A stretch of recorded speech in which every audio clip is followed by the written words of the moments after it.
ये जो तुम्हारा पशु है, ये किन जंजीरों में बंधा है?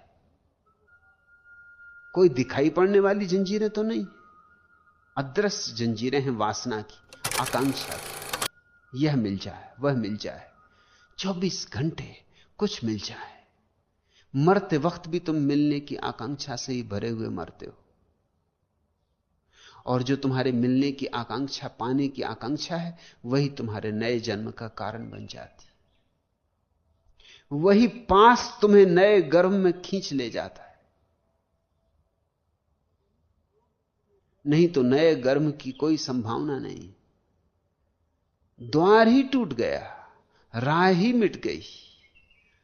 जिसने ध्यान का अनुभव किया वह कह सकता है यह मेरा अंतिम जन्म है। इसमें कोई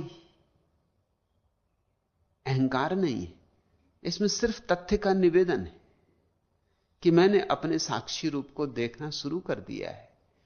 साक्षी तो पशु नहीं, साक्षी परमात्मा है। साक्षी पर तो कोई वासना नहीं है। साक्षी तो परम तृप्त है, जैसा है वैसा ही तृप्त है, जहां है वहीं तृप्त है। कहीं और नहीं होना है, कहीं और नहीं जाना है, कुछ और नहीं पाना है। साक्षी तो परितोष का नाम है, परम संतोष का नाम है, आत्यंतिक तुष्टि का नाम है। जिसको ऐसी झलक मिलने लगी वो कह सकता है ये मेरा अंतिम जन्म है। लेकिन पंडित विवादों में पड़े रहते हैं। वो इसी फिक्र में लगे रहते हैं कि अगला जन्म होगा, क्यों होगा, कैसे होगा, होता भी है कि नहीं होता।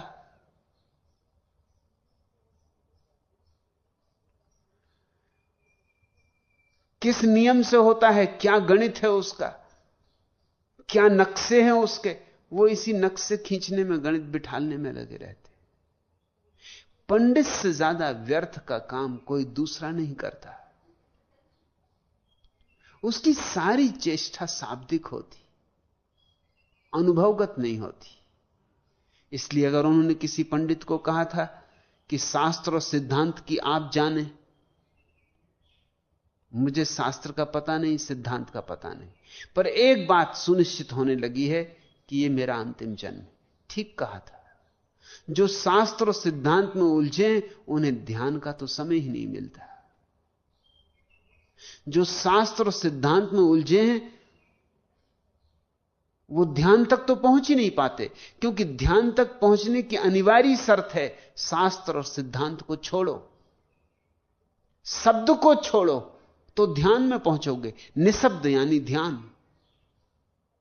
विचारों को छोड़ो तो निर्विचार में पहुंचोगे, निर्विचार यानी ध्यान। विकल्पों को छोड़ो कि क्या ठीक क्या गलत, निर्विकल्प हो जाओ, निर्विकल्प यानी ध्यान। पंडित ध्यान नहीं कर पाता। हां, पंडित ध्यान के संबंध में सोचता है। इसे थोड़ा ख्याल रखना। तुम जल के संबंध में कितना ही सोचो, इससे प्यास न बुझेगी। तुम चाहे जल के संबंध में बड़ी सुंदर सुंदर तस्वीरें बना लो, सागरों की तस्वीरें, अपने कमरों को जल की तस्वीरों से भर दो, सागर, सरोवर, निर्झर, जलप्रपात, लेकिन इससे तृप्ति नहीं मिल सकेगी। प्यास लगेगी तो ये तस्वीरें काम ना आएंगी। और तुम भली भांति जानते हो कि भूख लगती हो तो पाकशास्त्र को पढ़ने से नहीं मिटती। लेकिन अजीब है आदमी, जब उसे परमात्मा की भूख लगती तो वो गीता पढ़ता है, कुरान पढ़ता है, बाइबल पढ़ता है। भूख झूठी होगी। अगर भूख सच्ची होती तो तुम किसी सद्गुरु के चरण में होते, किसी प्रबुद्ध व्यक्ति का हाथ पकड़ते, ना कि पाकशास्त्र लिए बैठे रहते। और बड़े मजेदार लोग हैं, पाकशास्त्र भी पढ़ के अगर कुछ पकाओ तो भी ठीक। लोग रोज पाकशास्त्र का पाठ करते, सुबह से रोज गीता का पाठ करते। कृष्ण होना तो दूर, अर्जुन भी नहीं होते। मगर गीता कंठस्थ हो जाती, पाक शास्त्र कंठस्थ हो जाता है। तो एक एक बात बता सकते कि रोटी कैसे पकाई जाती, मिष्ठान कैसे बनाए जाते, मगर उनका खुद का जीवन सूखा जा रहा है, कोई रसधार नहीं, क्योंकि जीवन को जो पोषण मिलना चाहिए नहीं मिल रहा है। पाक शास्त्र पोषण नहीं देते। पाक शास्त्र को घोंट के पी जाओ तो भी पेट नहीं भरेगा, बीमार भला हो जाओ मगर पेट नहीं भरेगा। धर्म शास्त्र से भी पेट नहीं भरता, आत्मा नहीं भरती। और ज्ञान और ध्यान का यही भेद है। ज्ञान है ईश्वर के संबंध में विचार, और ध्यान है ईश्वर में छलांग। ज्ञान है पाकशास्त्र और ऊहापोह, और ध्यान है सब शब्दों से मुक्ति, ऊहापोह से छुटकारा, मौन में प्रवेश।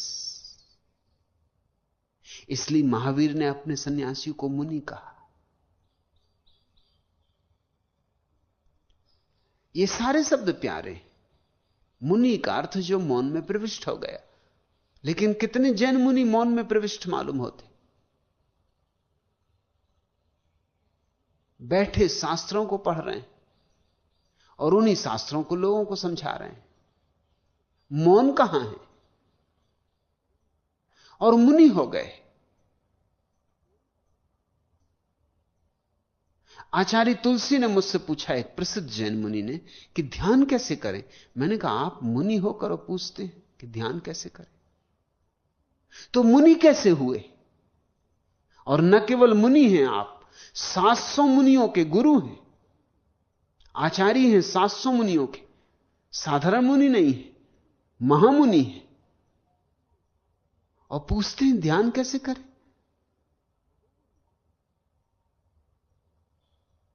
ध्यान नहीं किया तो मुनि कैसे हुए? लेकिन हम शब्द का अर्थ भी भूल गए। सीधा साधा अर्थ है मौन। मौन को जो उपलब्ध हो जाए वह मुनि। बुद्ध ने अपने सन्यास के लिए नाम चुना था भिक्षु। जो ऐसा जान ले कि मेरा कुछ भी नहीं है इस संसार में, वह भिक्षु।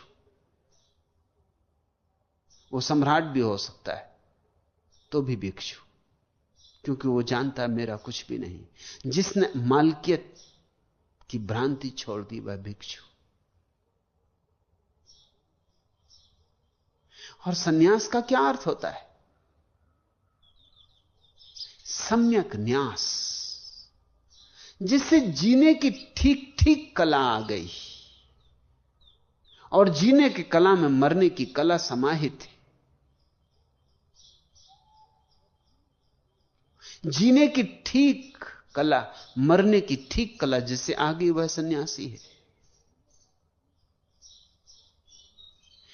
और जीने की ठीक कला के लिए मुनि होना पड़े और मरने की ठीक कला के लिए भिक्षु होना पड़े। इसलिए मैंने सन्यास शब्द चुना, क्योंकि सन्यास मुनि और भिक्षु दोनों को अपने में आत्मसात कर लेता है। ये दोनों शब्दों से बड़ा है।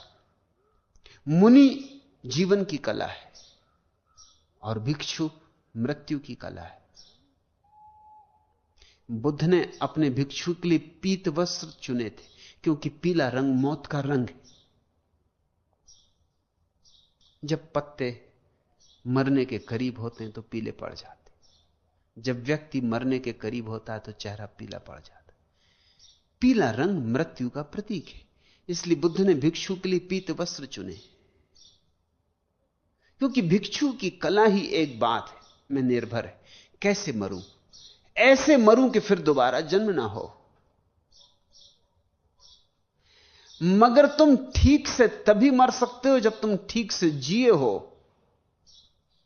मरना कोई ऐसी चीज नहीं है कि बस एक क्षण में तुम साध लोगे।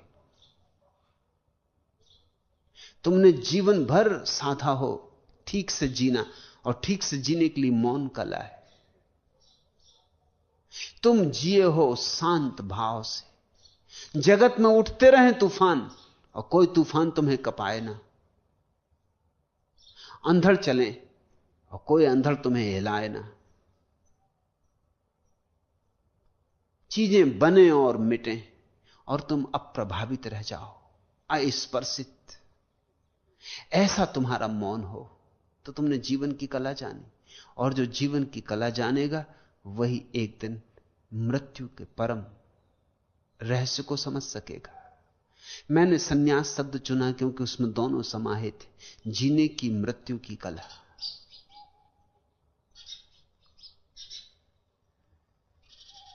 जिसे भी समझ में आ गया मौन का थोड़ा सा स्वाद, वह कह सकता है कि अब मेरा दोबारा जन्म नहीं होगा। सच तो यह है, वो कह सकता है मेरा कभी जन्म हुआ ही नहीं। ज़ेन फकीर जापान में कहते हैं कि बुद्ध का ना तो कभी जन्म हुआ और ना वो कभी मरे।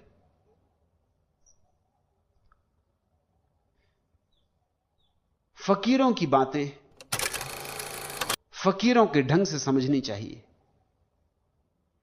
पंडित हंसेंगे, इतिहासज्ञ हंसेंगे, वो कहेंगे ये कोई बात हुई।